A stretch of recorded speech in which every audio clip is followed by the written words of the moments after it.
Death by Joe Brainerd. Death is a funny thing. Most people are afraid of it and yet they don't even know what it is. Perhaps we can clear this up. What is death? Death is it. That's it. Finish. Finito. Over and out. No more. Death is many different things to many different people. I think it is safe to say. However, that most people don't like it. Why? Be- because they're afraid of it. Why are they afraid of it? Because they don't understand it. I think that the best way to try to understand death is to think about it a lot. Try to come to terms with it. Try to really understand it. Give it a chance. Sometimes it helps if we try to visualize things. Try to visualize, for example, someone sneaking up behind your back and hitting you over the head with a giant hammer. Some people prefer to think of death as a more spiritual thing, where the soul somehow separates itself from the mass and goes and living forever somewhere else. Heaven and hell being the most traditional choices. Death has a very black reputation, but actually to die is a perfectly normal thing to do. And it's so awesome being a very important part of nature, big picture. Trees die, don't they? And flowers? I think it's always nice to know that you are not alone even in death. Let's think about ants for a minute. Millions of ants died every day and do we care? No, I'm sure that ants feel the same way about us. But suppose, just suppose, that we didn't have to die.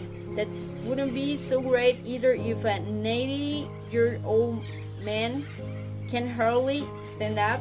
Can you imagine that it will be like to be 500 years old? Another comforting thought about death is that 80 years or so after you die, nobody who knew you will still be alive to miss you. And after you read death, you won't even know it. Well, this point about that it's amazing. I think it has like a semi-ironic topic inside. It's really nice to see the author like in poetic devices the imaginary. Try to imagine someone in your back and then a personification. Let's think about ants. Here you see like a sympathy with animals, with nature, when he said that they feel the same way about us when we are about to die.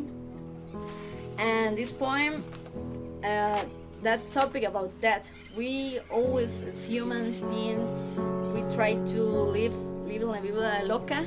And in this moment of quarantine, it's really hard to see the birds flying all day, and I mean it's amazing to see all the things that we are losing just because virus, but we appreciate more life. We have seen that there are a lot of people dying, there are a lot of people are in a hospital, and we are at home safe, doing homework, working, doing things, doing normal things, but we don't appreciate every day. Sorry myself on dying in the middle of the explanation, but I was about to say that there are two um, ideas of life, and this work like as an analogy, because I mean the lights of the day just go down, and we're like in a dark moment. It's night, but the day goes out, but night just appears, and that's for me that's life. It's funny because I'm a religious person, and I believe that my grandpa that passed away like a year before, he's in heaven. For me, he's in heaven as my grandma.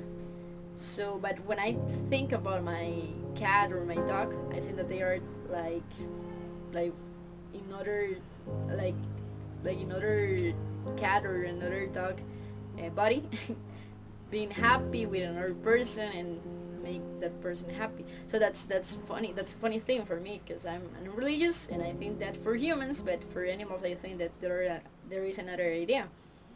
In this case, I think that it has to be like the same. Well, um, the semi-ironic in this poem. I really like the way he asks some questions during the poem and make you think about. No way, that's my baby. So then I want to talk about this book. It says How to Be Gay in Times of Evo. I was like crazy when I saw this book, but I thought it was like a novel or a story, and then it is a book around 132 poems, and it was no way, because I have to be honest, at the beginning of the last quarter, I was like, what's poetry, what's literature, what the hell.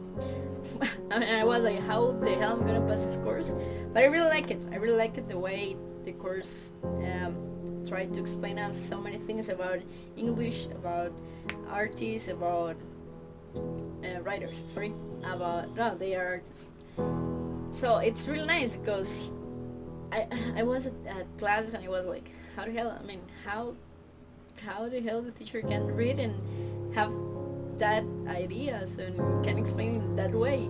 And then I was kind of shocked, but then I start going to classes and I try to catch the ideas, try to understand, try to read more like in a critic way, and that's the way I could like understand the message of the poems and stories. So that's all. Death and life and death. I think that no matter how hard it is for us, we have to think in that positive space or heaven or whatever place our loved ones are. So we have to be happy for them, and we have to understand that death, it's a cycle. It's just a cycle, the cycle of life that just ends. So thank you so much.